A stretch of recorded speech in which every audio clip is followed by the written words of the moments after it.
Hello बच्चों, कैसे हैं आप। तो आज हम बात करने वाले हैं अपने सेकंड चैप्टर के तीसरे पार्ट के बारे में। इससे पहले आपने यहाँ तक कंप्लीट लर्न किया था, यहाँ तक हमने पूरी स्टडी की थी। बिना टाइम वेस्ट किए आगे बढ़ते हैं हम, ठीक है। तो इस वीडियो में हम बात करेंगे कि मेटल कार्बोनेट या मेटल हाइड्रोजन कार्बोनेट एसिड के साथ आकर रिएक्ट कैसे करते हैं, ठीक है। चलिए देखते हैं।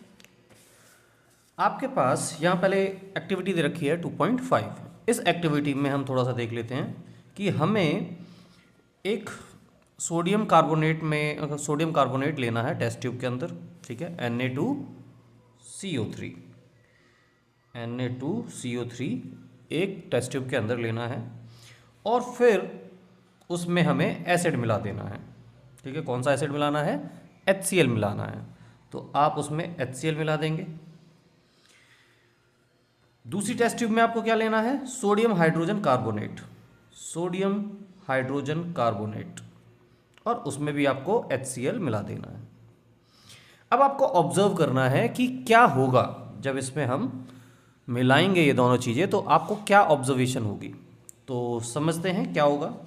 देखिए होता क्या है, सोडियम कार्बोनेट असल में रिएक्ट करता है HCl के साथ। सोडियम कार्बोनेट एक तरह का बेस है, ठीक है।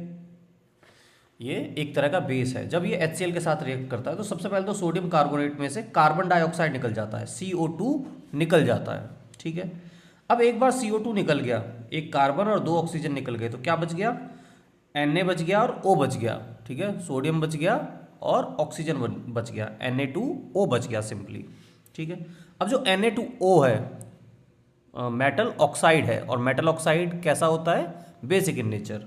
तो जब ये Na2O और HCl आपस में मिलेंगे तो NaCl से जाकर जुड़ जाएगा। बेसिकली ये NaCl से जाकर जुड़ जाएगा। ये पॉजिटिव है, ये नेगेटिव है, ये आपस में जुड़ जाएंगे और क्या बन जाएगा? NaCl नाम का सॉल्ट बन जाएगा, ठीक है। एक सॉल्ट बन जाएगा। बच क्या गया? यहाँ से एक ऑक्सीजन बच गया और यहाँ से H बच गया। H और O दोनों रिएक्ट करेंगे और आपस में क्या बन जाएगा? वाटर बन जाएगा, H2O, ठीक है। इस तरीके से आपस में रिएक्ट करेंगे। सिंपली समझ में आ गया। तो बेसिकली यहाँ पर एक न्यूट्रल सॉल्ट बन रहा है, कार्बन डाइऑक्साइड गैस बन रही है और ये गैस बन रही है हमारी, ठीक। और साथ में क्या बन रहा है? H2O बन रहा है। दूसरी जो बात बोली है सोडियम हाइड्रोजन कार्बोनेट NaHCO3, इस केस में क्या हो रहा है? NaHCO3 में सेम चीज, जब इसके साथ रिएक्ट करा रहे हैं हम तो यहाँ से CO3 में से कार्बन डाइऑक्साइड गैस निकलेगी, ठीक है, जो कि गैस है वो निकल जाएगी। प्लस में हमारा बच गया यहाँ पर हाइड्रोजन, सोडियम और यहाँ से एक ऑक्सीजन बच गया। यहाँ पर भी एक हाइड्रोजन बचेगा, यहाँ Cl बचेगा। ये Cl और ये Na आपस में रिएक्ट करेंगे और क्या बन जाएगा हमारा? ये Na और ये Cl जब रिएक्ट करेंगे तो हमारा बन जाएगा NaCl। बच क्या गया? यहाँ से हाइड्रोजन, यहाँ पर ऑक्सीजन, यहाँ पर हाइड्रोजन, तो बेसिकली मिलकर वो रिएक्ट करके बन जाएंगे H2O। तो ये होगी आपकी रिएक्शन। तो सिंपल सी बात है, यहाँ पर क्या हो रहा है, आपको पूरा ओवरऑल एक रिएक्शन दे दी है कि जब भी मेटल ऑक्साइड आपस में रिएक्ट करेंगे, मेटल कार्बोनेट एसिड के साथ रिएक्ट करेगा तो भी सॉल्ट, कार्बन डाइऑक्साइड, वाटर बनेगा, और मेटल हाइड्रोजन कार्बोनेट रिएक्ट करेगा एसिड के साथ तो भी salt, carbon dioxide and water बनेगा, ठीक है, सिंपल। अब जरा इस फिगर को देखिए आप। इस फिगर में आपको दे रखा है कि टेस्ट ट्यूब है। टेस्ट ट्यूब में हमने सेम रिएक्शन कराई हुई है कि हमारे पास हाइड्रोक्लोरिक एसिड है और उसमें सोडियम कार्बोनेट के पार्टिकल्स हमने डाल रखे हैं। तो यही सेम रिएक्शन होगी जो अभी हमने बात की है और कार्बन डाइऑक्साइड गैस निकलेगी। अब ये जो कार्बन डाइऑक्साइड गैस निकलेगी उसे हमने इस डिलीवरी ट्यूब के थ्रू एक दूसरी टेस्ट ट्यूब में ट्रांसफ़र किया, ठीक है। और इस टेस्ट ट्यूब में ऑलरेडी हमने क्या ले रखा है? कैल्शियम हाइड्रोक्साइड ले रखा है, ठीक है। अब यहाँ पर आपको पहले चैप्टर में जो पढ़ा था वो याद आ गया होगा। कैल्शियम हाइड्रोक्साइड जिसे आप स्लेग लाइम भी कहते हैं, तो उसका आपने सॉल्यूशन ले रखा है और उसे आपने कार्बन डाइऑक्साइड के थ्रू पास किया है, इसमें कार्बन डाइऑक्साइड पास किया है। तो आपको अच्छे से याद है, जब आप इसमें पास करते हैं तो क्या होता है, एक कैल्शियम ऑक्साइड एक्वस है, पानी में घुला हुआ है, ठीक है, कार्बन डाइऑक्साइड गैस है।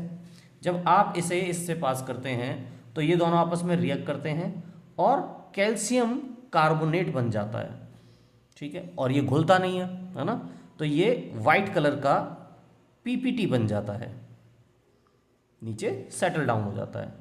और साथ में क्या बनता है हमारा, साथ में बन जाता है वाटर, H2O। सिंपल।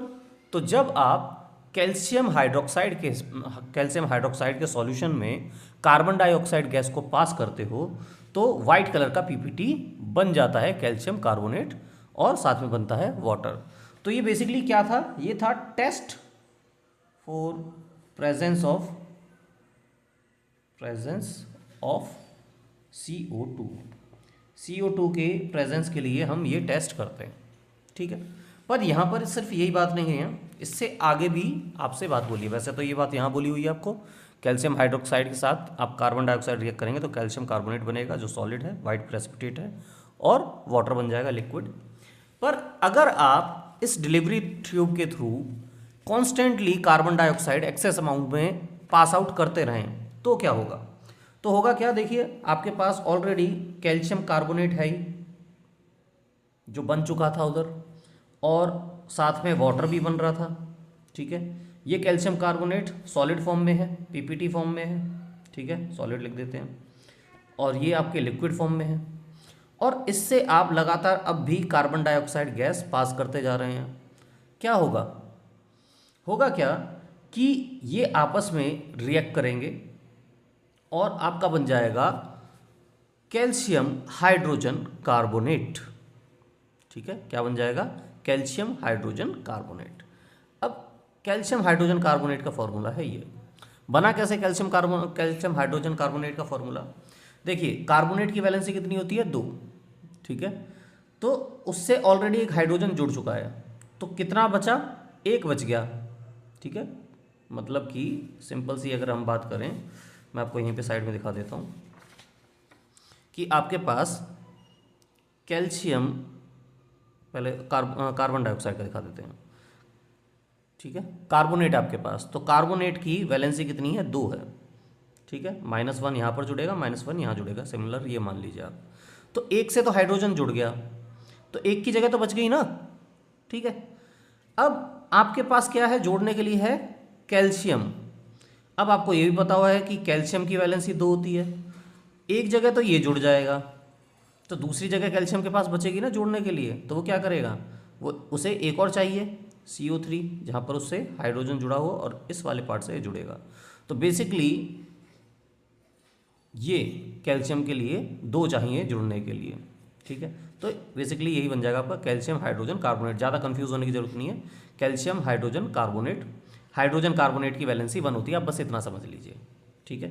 शॉर्ट में आपको हाइड्रोजन कार्बोनेट की वैलेंसी होती है 1, ये 9th क्लास में आपने पढ़ा था, वो जो आपके पास टेबल थी ना पॉलीएटमिक आयन, उस टेबल में आपने ये सारी चीज़ें पढ़ी थी। हाइड्रोजन कार्बोनेट की जो वैलेंसी है, जो चार्ज है, दैट इज़ -1, और कैल्शियम की होती है 2, तो क्रॉस मल्टीप्लाई कर दिया आपने और आपका बन गया CaHCO3 होल ट्वाइस, ठीक है। और साथ में क्या बन जाएगा आपका, साथ में वाटर बन रहा होगा और ये पानी में घुल जाएगा, इसलिए ये कैसा हो जाएगा आपका एक्वस, ये कैसा हो जाएगा एक्वस, क्योंकि ये पानी में डिसॉल्व हो जाता है। ध्यान रहे कैल्शियम कार्बोनेट ये नॉन सॉल्यूबल है वाटर में, नॉन सॉल्यूबल इन वाटर, लेकिन ये सॉल्यूबल होता है, ये सॉल्यूबल इन वाटर होता है, ठीक है, इस बात का ध्यान रखना है। तो सिंपल शॉर्ट में अगर हम समझें कि अगर हमें कार्बन डाइऑक्साइड का टेस्ट करना है तो हम क्या करेंगे, हम कैल्शियम हाइड्रोक्साइड से कार्बन डाइऑक्साइड को पास करेंगे और हमें वहाँ पर वो जो क्लियर सॉल्यूशन था वो धीरे धीरे वाइटिश क्लाउडी होता हुआ नज़र आ जाएगा, धुंधला सा होता हुआ नज़र आ जाएगा, और धीरे धीरे नीचे वाइट कलर का पाउडर सा सेटल डाउन होने लगेगा, वही है आपका कैल्शियम कार्बोनेट। लेकिन लगातार जब उस सॉल्यूशन से हम कार्बन डाइऑक्साइड एक्सेस अमाउंट में पास करते जाएंगे तो वो जो कैल्शियम कार्बोनेट बना था जो नीचे सेटल डाउन हुआ है वो धीरे धीरे फिर से पानी में घुलने लगेगा और हमारा फिर से पानी आपका एकदम क्लियर हो जाएगा, क्योंकि कैल्शियम हाइड्रोजन कार्बोनेट बन चुका है और वो कैल्शियम हाइड्रोजन कार्बोनेट पानी में घुल चुका है। आई होप आपको इतनी बात हो गई होगी क्लियर। अब आप जरा यहाँ ध्यान दीजिए, यहाँ आपको दे रखा है लाइमस्टोन, चॉक, मार्बल, ये तीनों के तीनों, लाइमस्टोन, चॉक, मार्बल, ये तीनों के तीनों कैल्शियम कार्बोनेट की ही फॉर्म है। ठीक है, मीन्स आपको अगर लाइमस्टोन आ जाए, चॉक आ जाए, मार्बल आ जाए, तीनों के लिए आपको सेम फार्मूला लिखना है, कैल्शियम कार्बोनेट CaCO3। यहाँ से आपका वैसे कोई ज़्यादा इंपॉर्टेंट क्वेश्चन नहीं है, लेकिन फिर भी अगर कोई MCQ में पूछ ले, आपके पास 4 ऑप्शन दे दे कि कैल्शियम कार्बोनेट किस किस के लिए यूज़ होता है, किसका फार्मूला यूज़ होता है, तो आपको 3 तो ये दे देगा, चौथा कोई भी चीज़ दे सकता है, वाइट वॉश दे दिया, कुछ और दे दिया, तो आप उससे आप इन तीनों को मार्क करेंगे। ठीक है, या डिफरेंट क्वेश्चन आ जाएगा कि कैल्शियम कार्बोनेट किसके लिए नहीं है, तो जो चौथा ऑप्शन होगा आप उसके लिए मार्क करेंगे इन तीनों के अलावा। ठीक है, तो आपको सिंपल समझ में आ गया, मेटल कार्बोनेट हो या मेटल हाइड्रोजन कार्बोनेट हो, जब एसिड के साथ रिएक्ट करेगा तो सॉल्ट, कार्बन डाइऑक्साइड और वाटर बनेगा, क्योंकि मेटल कार्बोनेट या फिर मेटल हाइड्रोजन कार्बोनेट दोनों ही बेस की तरह काम करते हैं, ये दोनों बेस की तरह काम करते हैं। ठीक है, तो इतनी सी बात से अब हमें एक बात तो क्लियर हो गई है कि जब आपके पास बेस है और आपके पास एसिड है, ठीक है, तो वो आपस में रिएक्ट करके सॉल्ट वाटर बनाते हैं, और अगर उसमें कार्बन डाइऑक्साइड है तो वो कार्बन डाइऑक्साइड गैस भी रिलीज हो सकती है, जैसे कि इसमें कार्बोनेट में कार्बन डाइऑक्साइड तो होता ही है तो रिलीज हो जाएगा, अदरवाइज बेस और एसिड है तो सॉल्ट प्लस वाटर बनेगा। तो यहाँ पर आपका नेक्स्ट आ जाता है, how do acids and base react with each other. ठीक है, तो देखो पहले हम एक्टिविटी देख लेते हैं। इस एक्टिविटी पे आप देखो क्या कहला है कि आपके पास NaOH का सॉल्यूशन है, ठीक है, और आपने इस NaOH के सॉल्यूशन में क्या मिला दिया, फिनोल्फथैलीन मिला दिया है। अभी हमने सिंथेटिक इंडिकेटर में फिनोल्फथैलीन पढ़ा था ना, याद होगा आपको। तो जब आप इस सॉल्यूशन में फिनोल्फथैलीन मिलाते हैं तो क्या होता है, उसका कलर पिंक हो जाता है, याद है आपको। ठीक है, उसका कलर पिंक हो जाता है। फिनोल्फथैलीन जब आप बेस में मिलाते हैं तो बेस में उसका कलर पिंक हो जाता है, लेकिन जब आप उसे एसिड में मिलाते हैं तो वो कलरलेस रहता है। तो फिलहाल यहाँ पर क्या होगा, उसका कलर कैसा हो जाएगा, पिंक हो जाएगा, क्योंकि हमने बेस में मिलाया है। अब उसमें आपने धीरे धीरे HCl मिलाना शुरू किया। जब आप इसमें HCl मिलाएंगे तो क्या होगा, ये HCl ये NaOH के साथ रिएक्ट करेगा और आपका क्या बन जाएगा, आपका बन जाएगा NaCl, ये और ये रिएक्ट कर रहा है, ध्यान रखना है ना। तो NaCl बन जाएगा और साथ में बनेगा H2O, जिसकी वजह से इसका कलर कैसा हो जाएगा, कलरलेस। ये फिर से कैसा हो जाएगा, कलरलेस होने लगेगा। ठीक है, तो क्या होगा, इज देयर एनी चेंज, तो कलर डिसअपियर, कलर डिसअपियर होने लगेगा। ठीक है, अब अगर हम फिर से उसमें फिनोल्फथैलीन मिला दें तो क्या होगा, फिर से फिनोल्फथैलीन मिलाने से उसका पिंक कलर फिर से रीअपियर हो जाएगा, पिंक कलर फिर से रीअपियर हो जाएगा, क्योंकि उसमें फिर से NaOH मिला दोगे तो NaOH का अमाउंट बढ़ जाएगा, बेस बढ़ जाएगा, और बेस उस फिनोल्फथैलीन के साथ रिएक्ट करके पिंक कलर देगा। तो आई होप यहाँ से हमें वही सिंथेटिक इंडिकेटर का जो हमने पढ़ा था वही चीज़ें फिर से रिपीट हो गई हैं, आपको समझ में आ गई होंगी। फिलहाल अब हम बात कर रहे थे एसिड और बेसिस आपस में रिएक्ट किस तरीके से करते हैं। तो देखो होगा क्या कि अभी हमने पढ़ा कि अगर आपके पास एक एसिड है, ठीक है, और आपके पास एक बेस है, तो जब आप इनकी रिएक्शन कराते हो तो सॉल्ट बनता है, जो कि अभी हमने बात की थी, और वाटर बनता है एसिड और बेस में। ठीक है, इस प्रोसेस को, इस रिएक्शन को हम कहते हैं न्यूट्रलाइजेशन रिएक्शन। क्या बोलते हैं, न्यूट्रलाइजेशन रिएक्शन। ओके, क्योंकि बेसिकली यहाँ पर हमारा जो एक कंपाउंड बन रहा होता है रिएक्शन के दौरान वो न्यूट्रल हो जाता है, इन दोनों का इफेक्ट ही खत्म हो जाता है, इसलिए हम इसे कहते हैं न्यूट्रलाइजेशन रिएक्शन। फॉर एग्जाम्पल आपको यहाँ क्या दे रखा है, यहाँ पर दे रखा है NaOH, और NaOH की रिएक्शन आपने HCl के साथ कराई, तो क्या होगा, वही सेम NaOH की रिएक्शन आपने कराई HCl के साथ, तो यहाँ से Cl, यहाँ से Na, क्योंकि Cl माइनस है और Na प्लस है, इसलिए ये आपस में रिएक्ट करके NaCl बना लेंगे। Na की वैलेंसी 1, Cl की वैलेंसी 1, आपका कंपाउंड बन गया NaCl। साथ में यहाँ से OH और यहाँ से H आपस में रिएक्ट करेगा और बन जाएगा H2O। ठीक है, समझ में आया? तो ये कैसा हो गया? न्यूट्रल हो गया, और क्योंकि न्यूट्रल बन गया इसलिए ये रिएक्शन कहलाती है न्यूट्रलाइजेशन रिएक्शन। तो यहाँ पर आपको न्यूट्रलाइजेशन रिएक्शन की डेफिनेशन मिल जाती है। The reaction between acid and base to give salt and water is known as neutralization reaction. और जनरली आप इसे इस तरीके से लिख सकते हो, बेस प्लस एसिड या acid plus base gives salt and water. Understood? ठीक है, अब और टाइम ना वेस्ट करें, आगे बढ़ें। कुछ खास नहीं था, ये बेसिक चीज़ें हैं, वही चीज़ें जो हमने पढ़ रखी हैं, नॉर्मल चीज़ें हैं। आगे बात करते हैं reaction of metal oxide with acid. ठीक है, अब देखिए यहाँ पर आपको एक एक्टिविटी दे रखी है। क्या एक्टिविटी दे रखी है ज़रा समझ लेते हैं। एक्टिविटी दे रखी है कि आपको थोड़ा सा कॉपर ऑक्साइड लेना है एक बीकर में और उसमें हाइड्रोक्लोरिक एसिड ऐड कर देना है, और फिर आपको कलर चेंज ऑब्जर्व कर देना है। ठीक है, कि आपका क्या कलर चेंज होगा सॉल्यूशन का, और कॉपर ऑक्साइड का क्या हुआ ये बताना है। ठीक है, तो ज़रा समझ लेते हैं। टॉपिक है आपका मेटल ऑक्साइड। ठीक है, मेटल ऑक्साइड विद एसिड। ठीक है, तो होता क्या है, देखो सिंपल समझ लो। अभी भी हमने यहीं पे ये वो बात की थी कि यहाँ पर कार्बन डाइऑक्साइड था आपका, कार्बोनेट में वो कार्बन डाइऑक्साइड निकल जाएगा और मेटल ऑक्साइड ही बचेगा। तो मेटल ऑक्साइड बेसिकली क्या होता है? मेटल ऑक्साइड आपका बेस होता है। ठीक है, और जब बेस और एसिड रिएक्ट करते हैं तो क्या बनता है आपका? सॉल्ट और वाटर बनता है। ठीक है, नॉर्मल चीज़ है भाई, न्यूट्रलाइजेशन रिएक्शन के ही तरह ही है बिल्कुल। तो यहाँ पर क्या बनता है आपका? सॉल्ट और वाटर बनेगा। ठीक है, इसमें कोई डाउट तो नहीं है आपको, सिंपल है।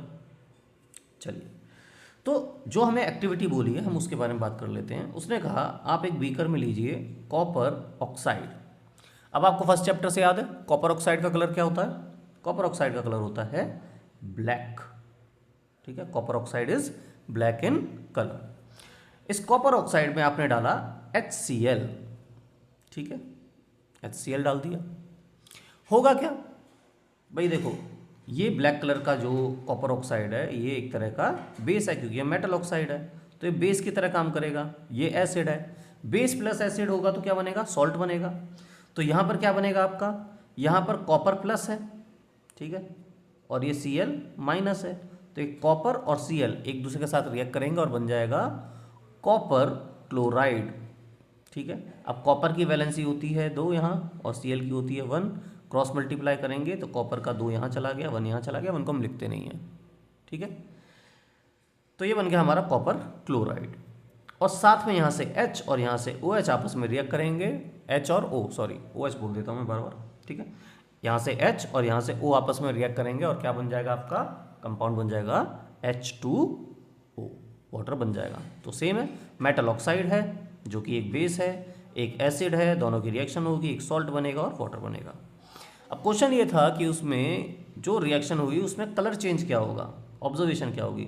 तो कॉपर क्लोराइड, ये भी हमने फर्स्ट चैप्टर में किया था। कॉपर क्लोराइड का क्या कलर होता है याद है आपको? कॉपर क्लोराइड का कलर होता है ब्लू ग्रीन। ठीक है, एक तरह का ब्लू ग्रीन कलर होगा। ठीक है, ग्रीनिश सा कलर होगा, तो इस सॉल्यूशन का ब्लू ग्रीन कलर आ जाएगा। तो ये थी एक्टिविटी। इसके अलावा आप कोई भी ले सकते हैं, NaO ले लीजिए। ठीक है, सोडियम ऑक्साइड ले लीजिए, वहाँ पर भी सेम चीज़ होगी, NaCl बन जाएगा। यहाँ से Na, यहाँ से Cl, और यहाँ से O और यहाँ से H, H2O बना लेंगे। ठीक है, ये कलरलेस होता है हमारा। ठीक है ना, सिंपल। तो यहाँ देखिए आपको क्या बोला हुआ है, जब आप ये पूरी रिएक्शन कराएंगे तो आपको नोटिस होगा सॉल्यूशन का कलर कैसा हो जाएगा? ब्लू ग्रीन हो जाएगा। ठीक है, और कॉपर ऑक्साइड डिसॉल्व हो जाएगा। ये ब्लू ग्रीन क्यों है? क्योंकि फॉर्मेशन क्या हुआ है आपका, कॉपर क्लोराइड CuCl2 फॉर्म हुआ है, उसी का कलर है ब्लू ग्रीन। ठीक है, समझ में आ गया। चलिए आगे बढ़ते हैं। तो बेसिकली यहाँ पर हमें सिंपल से शब्दों में ये कहा गया है कि मेटल ऑक्साइड, ठीक है, मेटल ऑक्साइड एसिड के साथ रिएक्ट करते हैं ताकि सॉल्ट और वाटर मिल सके। सिमिलरली जैसे कि आपका न्यूट्रलाइजेशन रिएक्शन होती है। तो इस बात से एक चीज़ पक्की हो गई है, और वो क्या है कि मेटल ऑक्साइड्स बेसिक ऑक्साइड होते हैं। ठीक है, metal oxides are basic oxide. तो बेसिकली मेटल ऑक्साइड बेस हैं, और इसीलिए वो एसिड के साथ न्यूट्रलाइजेशन रिएक्शन दे रहे हैं जहाँ पर सॉल्ट और वाटर आपका बन रहा है। अंडरस्टूड? ठीक है, चलिए तो आज का लास्ट टॉपिक छोटा सा ही है, reaction of non metallic oxide with base. ठीक है, तो अभी हमने मेटल ऑक्साइड पढ़ा, अब नॉन मेटल ऑक्साइड पढ़ लेते हैं। ठीक है, तो यहाँ पर पहले देख लेते हैं, आपको कार्बन डाइऑक्साइड के बारे में बताया हुआ है। तो कार्बन क्या है, एक तरह का नॉन मेटल है। ठीक है ना, ये नॉन मेटल है। तो कार्बन डाइऑक्साइड कैसा हो गया, नॉन मेटेलिक ऑक्साइड हो गया। ओके, और कैल्शियम हाइड्रोक्साइड एक बेस है, OH है ना इसमें, तो ये क्या है, बेस है। जब कार्बन डाइऑक्साइड और कैल्शियम हाइड्रोक्साइड की जो हमने रिएक्शन की थी, जो अभी अभी हमने की थी, ये वाली, ठीक है, कैल्शियम हाइड्रोक्साइड और कार्बन डाइऑक्साइड, तो क्या बना था आपका, सॉल्ट बना था एक तरह का, और साथ में बना था आपका वाटर। तो इस केस में भी आपको सेम सॉल्ट प्लस वाटर की एक रिएक्शन देखने को मिल रही है, जहाँ पर आपका सॉल्ट और वाटर बन रहा है, और इस वजह से ये भी एक तरह की क्या है, ये भी एक तरह की न्यूट्रलाइजेशन रिएक्शन है। ठीक है, तो इसके अलावा हम कोई और एग्जांपल ले लेते हैं। तो आपकी बात हो रही है नॉन मेटल ऑक्साइड की, non metal oxide with base. ठीक है, अब नॉन मेटल ऑक्साइड जो होता है वो बेसिकली एसिड होता है। जैसे मेटल ऑक्साइड बेस होता है, वैसे ही नॉन मेटल ऑक्साइड एसिड होता है, और जब इसकी रिएक्शन होगी बेस के साथ तो सॉल्ट प्लस वाटर बनेगा। ठीक है, जैसा कि अभी हमने यहाँ पर भी देखा था कि आपका बेस है और नॉन मेटल ऑक्साइड है, तो आपका क्या बन रहा था, सॉल्ट बन रहा था और वाटर बन रहा था। ओके, तो एक एग्जांपल दूसरा ले लेते हैं इसके अलावा। तो दूसरा एग्जांपल में क्या है आपका, जैसे आपने ले लिया नॉन मेटल ऑक्साइड में ले लिया SO2 मान लो, ठीक है, सल्फर डाइऑक्साइड, और इसमें आपने बेस ले लिया NaOH ले लेते हैं, चलो ठीक है, आपने दोनों की रिएक्शन कराई।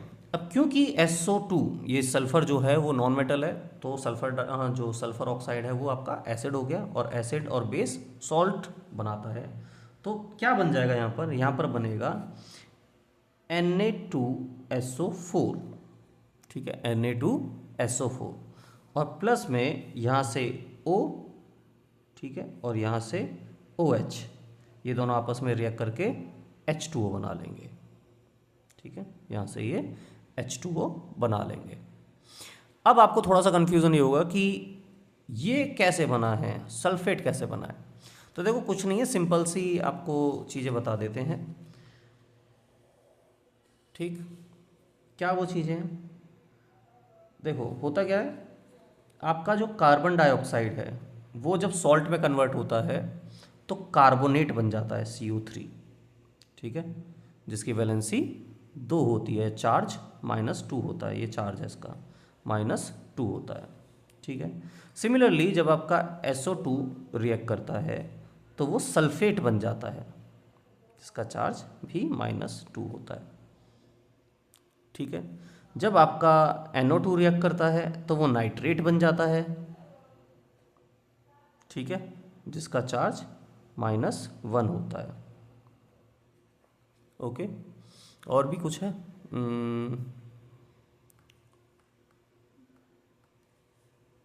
P3O4। ठीक है, जब ये रिएक्ट करता है तो आपका क्या बन जाता है, फॉस्फेट बन जाता है, PO4। ठीक है, जिसकी चार्ज होती है -3 की।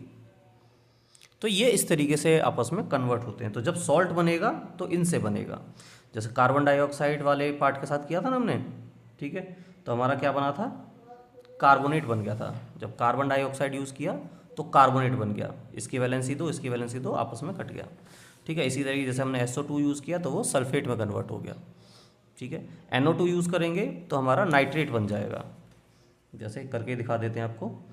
NO2 है, ठीक है, हमने मान लो दूसरा ले लिया MgOH2 ले लिया, ठीक है, ये दूसरा बेस हो गया। जब आपस में इनकी रिएक्शन कराई तो क्या बनेगा, यहाँ से आपका मेटल, यहाँ से ये पूरा का पूरा नॉन मेटल वाला पार्ट जो है ये आपस में रिएक्ट करेंगे और आपका बन जाएगा मैग्नीशियम नाइट्रेट NO3। ये पार्ट किस में चेंज होगा, आपका नाइट्रेट में चेंज होगा, ठीक है ना, ये पार्ट आपका चेंज हो जाएगा नाइट्रेट में, तो NO3 बन जाएगा।